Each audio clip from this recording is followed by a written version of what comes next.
سلبيات. ثواني. بسم الله الرحمن الرحيم. استاذ اشرف عبد الحميد الصح جريدة الرأي الحر هيقول لنا سلبيات الحفلة. اي سلبيات والله الحفله كانت ممتازه ولا سلبية؟ انا من وجهه نظري يكفي اللي انتوا عملتوه ده. يعني ده حاجه كبيره جدا. المفروض ان احنا بنشكركم ويا ريت ان شاء الله باذن الله نستمر في المجهود دوت ويبقى احسن واحسن ويتطور افضل وافضل ان شاء الله. ان شاء الله. الف شكر استاذ اشرف. استاذ بدر نتعرف بحضرتك الاول. بدر طاهر عبد الحميد. فرقة فرقة السردية للفنون الشعبية بقسم ثقافة أبو راس. اهلا وسهلا. ناري وإداري الفرقة. اهلا وسهلا. نشرف. حركة الفرقة هي فرقة MBM. MBM. ده الاسم الحركي. اهلا وسهلا. مشرف. فن فرقة السردية للفنون الشعبية. استاذ بدر قول لنا السلبيات اللي شفتها النهارده في يوم اليتيم.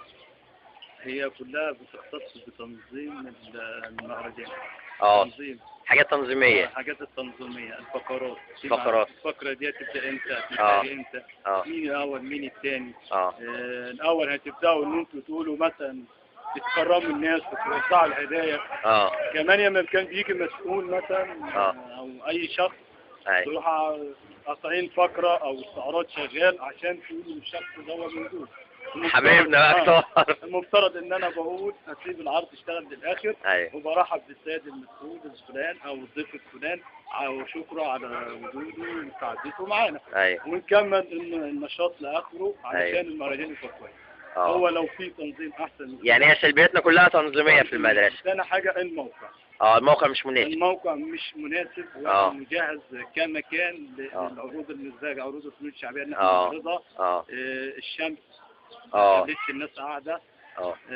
المكان اللي كانوا بيغيروا فيه بعيد شويه. المكان اللي كانوا بيغيروا فيه بعيد. احنا جينا في الاخر وبعد ما غيروا فوق اول حاجه عشان بس الداخليه.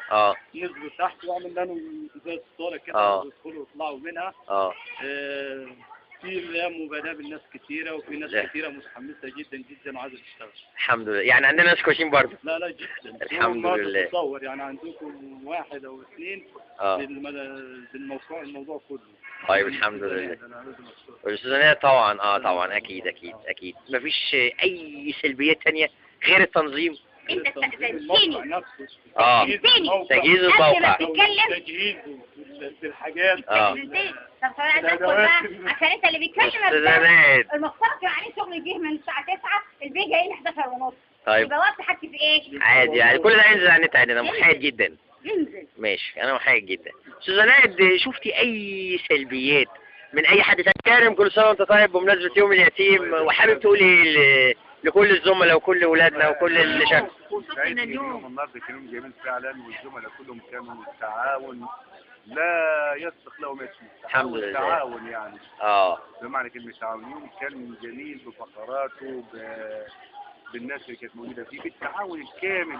الأسرة كلها. مرة حطيت مدرسة أسرة التربية الاجتماعية إيه رأيك في الشغل بتاعها؟ جميلة بخيرة الأستاذة ناهد وجمال الشخصيات اللي موجودين معاها. الأستاذة أمل وباقي الأستاذة كلهم. كلهم يعني. والأستاذ أحمد عبد الحفيظ.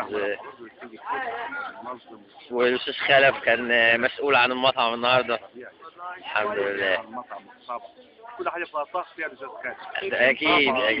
والشيخ جمال. الشيخ جمال صلاح. المطعم بقى اللي الأكل طالع نظيف جدا. الأكل كويس الحمد لله. الأواني أنا دخلت بصيت عليها لقيتها في منتهى النظافة. وكان في عبوات جاهزة. والعبوات متقدمة بشكل أنا شخصيا سألت قلت أكيد اللي بيعمل الأكل دوت ناس على درجة 5 نجوم. احنا جايبين 2 محترفين يعني مش يعني بصراحة يعني الأستاذ أحمد. كمان أنا ما انساش فضل الأستاذ أحمد في حاجة. إن هو كان المسؤول عن إن هو يجمع لنا أكبر كم من التبرعات. برافو عليك. ما يوازي 3000 جنيه. صح ده كده. بالنسبة لنا صرف يعني يشكر عليه. أكيد. يشكر عليه شكر كامل يعني. شكرا أستاذ علا. كل سنة وأنتم طيبين. وهناخد رأي الأبلة وفاء. أبلة وفاء. أستاذ أحمد. أستاذ أحمد إيه رأيك في اليوم الجميل النهارده دوت؟ إيه رأيك؟ شايف سلبيات حصلت ولا أي حاجة؟ لا هو لابد من تحصل يعني بسيط من السلبيات ولكن إذا ما قرنت باحتفاليات أخرى لا دي هتبقى لها تميز خاص. الحمد لله. التبرعات كويسة ولا قليلة من الزملاء والمجتمع؟ ولا المجتمع والله، مفيش بخل لا من المجتمع ولا من الزملاء ولا من إدارة المدرسة ولا من مجلس الأمناء ولا من كل الإخوة، لأن كل عاملين في المدرسة الشرق الصراحة. كل سنة وأنت طيب. كل سنة وأنت طيب.